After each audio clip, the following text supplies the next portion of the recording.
activity day on the sawmill. Ben's running the controls and we just made another cut. We've got the log pretty well squared off. And I think at this point, Ben's just gonna start making 2-inch slices and start making boards. As you can see, as he's dragging it back across that board, we're pretty flat. We thought we were gonna run into some issues because we don't have any center legs. This entire mill is only supported on the ends, so it's kind of springy, but as it turns out, because this is constructed with that structural steel, it's pretty darn stiff. We think this is locust. It is really hard. We've got some orange color with a little bit of spalting in there. I don't know what Ben's gonna do with this, but he's the woodworker, so I'm sure he'll do something cool. Maybe some cutting boards.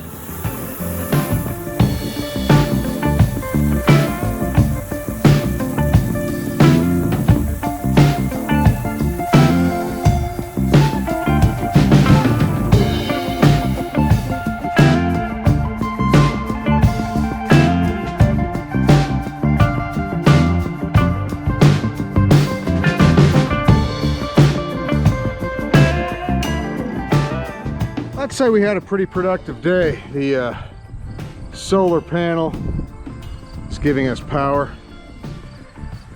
We went ahead and moved the excavator up to the front of the property because we need fuel. So we got a fuel delivery truck coming this week.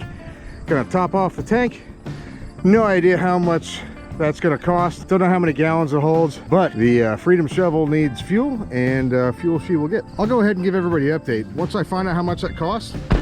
Because you know what, I'll just be transparent with everything we're doing out here. I think I've done a pretty good job thus far. Maybe one of these days we'll break it down, let you know what our total investment is out here, what we have left, do the whole project scope, because I can tell you what, that'll be a whole video in itself, because there is a lot left to do out here. We got a long way to go, and we got all the time in the world to do it.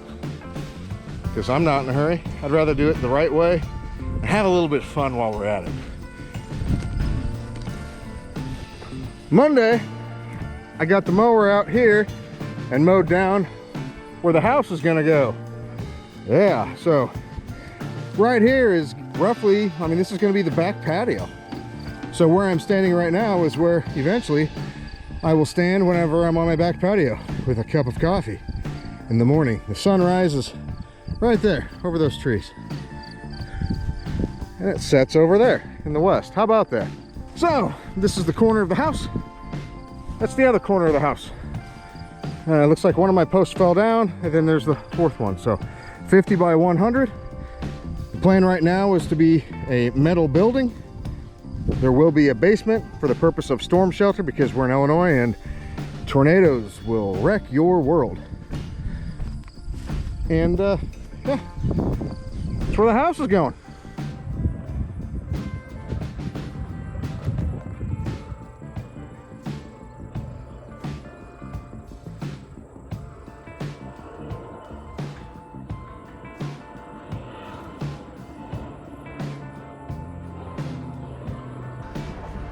We're installing the front door to the farm.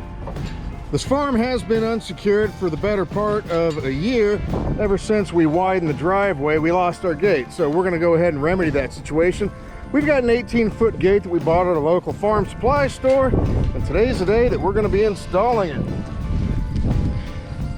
And as soon as Julie comes out here and marks where all the utilities are, we're gonna go ahead and connect from this telephone pole all the way to the road and make that one continuous fence. This side's gonna come over to this fence line, and yes, that T-post is not gonna be good enough. We're gonna have to pull that out of the ground and hammer in a proper post. I'm sure the Freedom Shovel will be up to the task.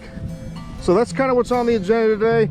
We spent a little bit of the morning in the container, a little bit of organization, and the solar panel is wired. So we have solar power in the container. It's power lights, battery chargers, just about any low wattage 120 volt appliance that we can think of. Anyways, we're gonna get after it.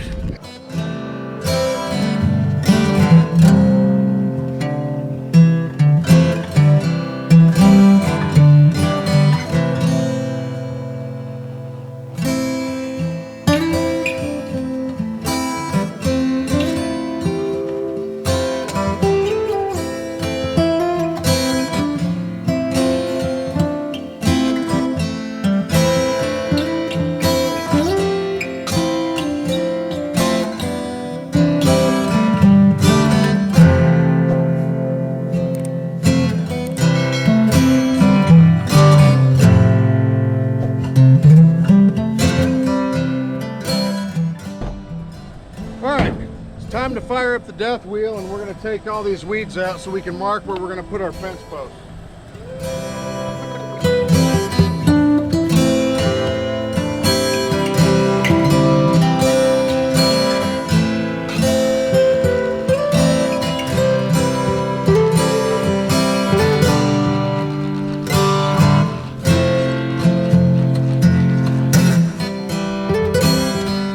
Okay, so we've got the holes drilled through the posts and we may end up doing an audible. As of right now, the hooks are coming in this way.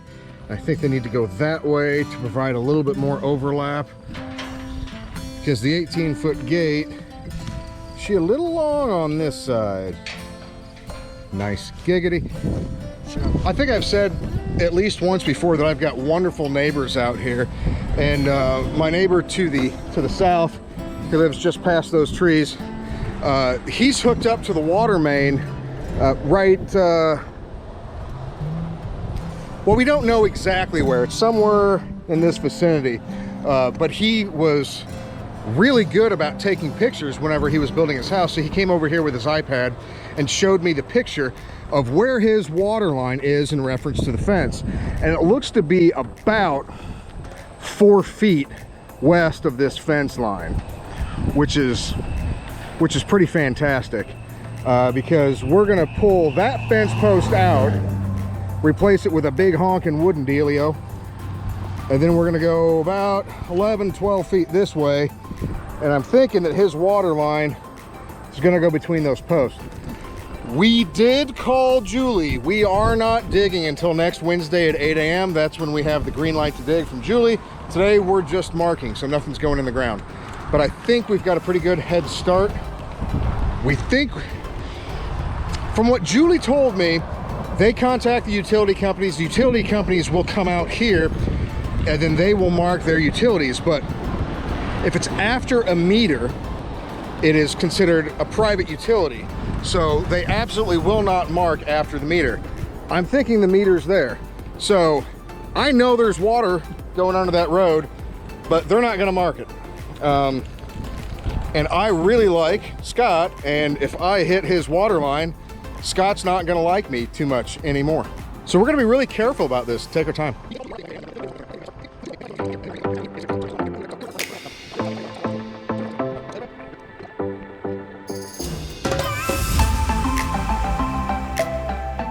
So originally we had hung the gate with the hooks on the inside of the driveway, and the gate itself is actually slightly longer than what it needs to be. So what we're going to do is we're going to drill the holes on this post and rehang the gate, and the hooks are actually going to be coming out this way. So we're going to have a little bit of post overlap on this side. It'll reduce the amount of overlap on that side, and in general it's just going to look a little bit better because, well, I screwed up the measurements a little bit. The old gate, we're going to utilize it. We called Julie, had the water line marked, and as it turns out, the raw water feed that goes to the water treatment facility for Buffalo and Mechanicsburg runs right under this fence. The original idea is we were going to set another post here and kind of corner tie everything in. I really don't want to dig down there because there's a 10-inch water line, and if we hit it, there's 2 entire towns that won't have water. So we're gonna go ahead and mitigate that risk by not doing that. And lucky for us, we had the old gate for the property was still here. So it's not the prettiest thing in the world, but it will secure the property and we'll be fully fenced in once again. So I think the only thing to do now is get to drilling. Ben figured out how to bleep f***ing cuss words while he's editing. That means I get to say whatever the f*** I want again.